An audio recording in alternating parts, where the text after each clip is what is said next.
Bonjour Rav Twitou, je m'adresse à vous aujourd'hui car j'aimerais comprendre et connaître la place de la femme dans la Torah. Pourquoi on réclame un certain nombre d'hommes pour certaines prières et pas un certain nombre de femmes. Donc quelle est l'importance aujourd'hui d'une femme dans la Torah? Merci. Shalom uvracha tzadika. Cette question est une question qui est souvent posée, surtout par le côté donc féminisme, où des fois on se dit mais je comprends pas, est-ce qu'il n'y a pas un côté de supériorité des hommes vis-à-vis des femmes? On a toujours l'impression que la femme est mise au poulailler quand elle va dans une synagogue, elle est séparée des hommes. La femme ne vient pas remplir les mêmes fonctions qu'un homme. Et on a l'impression vraiment que la femme est restée derrière. Je pense très sincèrement qu'il ne faut pas confondre de ce que l'humanité, pendant des siècles, ont fait des femmes, face à ce que la Torah estime comme étant le rôle des femmes. Parce que, encore une fois, vous savez, quand une locomotive roule toute seule, elle emmène, effectivement, par sa propre force, sa destinée quelque part, mais la locomotive n'existe que pour prendre avec elle des wagons qui, eux, sont remplis de marchandises. Et la question sera un petit peu la même chose. Est-ce que c'est le contenu des wagons qui est le principal ou est-ce que c'est la locomotive qui les tire? La réponse est simple. Chacun a un rôle très important à jouer.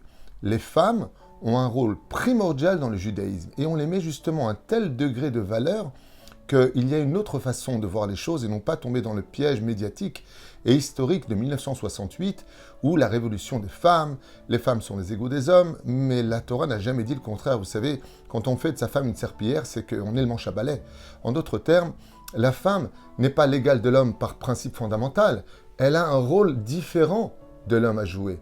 Un homme est un homme, il doit se présenter comme on le disait à l'époque, oh, ça c'est un homme. Et de l'autre côté, la femme, c'est la fragilité, la réception, la distinction de l'intelligence. La Torah va définir donc deux rôles à jouer, et qui est le plus important l'un vis-à-vis de l'autre? Eh bien, contre toute attente, c'est le rôle de la femme, et non pas le rôle de l'homme.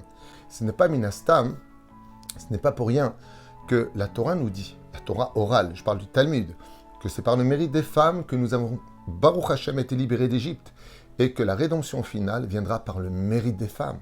On a le livre de Déborah, qui est une femme, la Megillah de Esther, qui est une femme. On a Abraham qui se retrouve repris par Dieu en disant « Écoute la voix de Sarah, écoute la voix de ta femme ». On voit Yaakov qui parle avec ses épouses. Il y a de la communication, il y a de la complicité. Qui fait quoi et quoi fait qui? La différence entre un homme et une femme se joue dans des rôles précis, des rôles importants, duquel nous, on devrait porter plainte. Imaginez que je vous pose moi la question à l'envers. C'est pas juste pourquoi vous les femmes, vous n'avez pas besoin d'être mignonnes pour parler à Dieu, tandis que nous, on doit s'habiller et descendre à la synagogue, attendre qu'il y ait 10 personnes pour enfin pouvoir prier. Alors que vous, de là où vous êtes, dans n'importe quelle circonstance, vous pouvez parler à Dieu et obtenir le même résultat que nous. Qui prend l'avantage sur qui? Vous avez tellement de valeur que nous, les hommes, on peut être tous ensemble. Mais les femmes sont tellement attirantes pour le regard de l'homme que nos sages nous ont dit il est préférable que les femmes soient pas au poulailler, mais en delà, au-dessus de l'homme, de telle façon à ce que l'homme ait honte de regarder vers le haut et que quand il vienne prier Hachem, il ne soit pas perturbé par le regard des femmes, parce que nous avons un côté animal qui nous attire. C'est pas pour rien d'ailleurs qu'à l'époque du premier temple, à une période bien précise où le Yetzer Hara était totalement, mais totalement endormi, on pouvait se tenir à côté des femmes.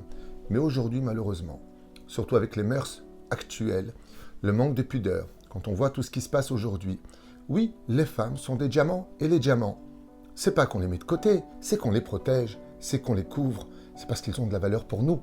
Ainsi donc, les femmes n'ont pas un côté inférieur, mais bien au contraire. Elles sont à côté de nous, non pas parce qu'elles le demandent, parce que leur rôle étant différent de nous, eh bien, nous donne à nous une autre responsabilité. Deuxième point.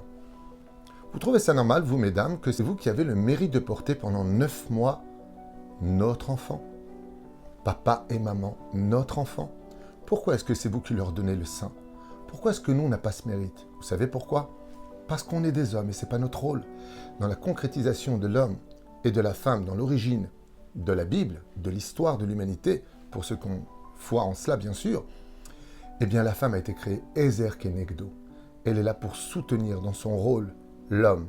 Et ce que je veux simplement dire, c'est qu'elle est là pour soutenir et emmener l'homme vers sa réussite. Car derrière tout grand homme, il y a une très grande femme. Et c'est le rôle de la femme. La femme a des rôles qu'on ne peut pas remplir. Vous avez une patience qu'on n'aura jamais avec les enfants. Vous avez le mari qui dit à sa femme, tu sais quoi, va faire les courses. La femme dit, très bien, j'y vais. À peine arrivé à la voiture dans le parking, Théo revient, j'en peux plus avec les gosses. Vous avez une patience qu'on n'a pas. Vous avez une distinction de l'intelligence qu'on n'a pas. Vous êtes capable de supporter des choses pour lesquelles le Talmud nous dit que si l'homme passait par la vie d'une femme, on ne tiendrait pas un round. L'accouchement, le fait de supporter tellement de pression, des changements hormonaux. Waouh! Et vous voulez que nous, on se compare à vous? La seule différence, c'est qu'on a des rôles différents à jouer et que si on devait parler des avantages et des inconvénients, on en a des deux côtés. Aïkar, c'est notre complicité, notre respect, et Bezrat Hashem, chacun son rôle, chacun sa place, de telle façon à ce que Bezrat Hashem, ensemble, on puisse arriver à construire quelque chose de beaucoup plus grand. Parce que quand on veut ordonner le monde, il faut d'abord connaître sa propre place dans la société. Et sa place dans la société, aujourd'hui, on le voit. À l'époque, pour finir, c'est vrai que les femmes ne se plaignaient pas autant, qu'on n'osait pas parler. C'est vrai, il y a eu ça aussi. Il y avait une vie de tellement plus belle qualité, tellement moins de divorces, tellement moins de problèmes. Aujourd'hui, tout le monde dit ce qu'il veut. Tout le monde insulte tout le monde. Mais on n'a jamais eu autant de divorces dans l'histoire et autant de dégâts au sein de l'éducation. Pourquoi? Parce que plus personne ne retrouve sa place, ni dans la société, ni dans la famille. Sur chaque chose, il y a des bras de fer. Et c'est bien dommage qu'on n'ait pas compris qu'en réalité, laisser vivre et d'aider l'autre dans son rôle, c'est ce qui nous permettra de réussir encore beaucoup plus sa vie. Madame, qui est le plus important? Mon bras droit ou mon bras gauche? Un plus fort que l'autre. Est-ce que ça veut dire que mon bras gauche n'a aucune valeur? Dans le judaïsme, c'est sur le bras gauche qu'on met les téphilines. C'est ici qu'on pose le summum de la mitzvah, alors que je travaille toute la journée avec mon bras droit. Ainsi est l'homme et la femme, chacun pour un rôle et chacun son importance.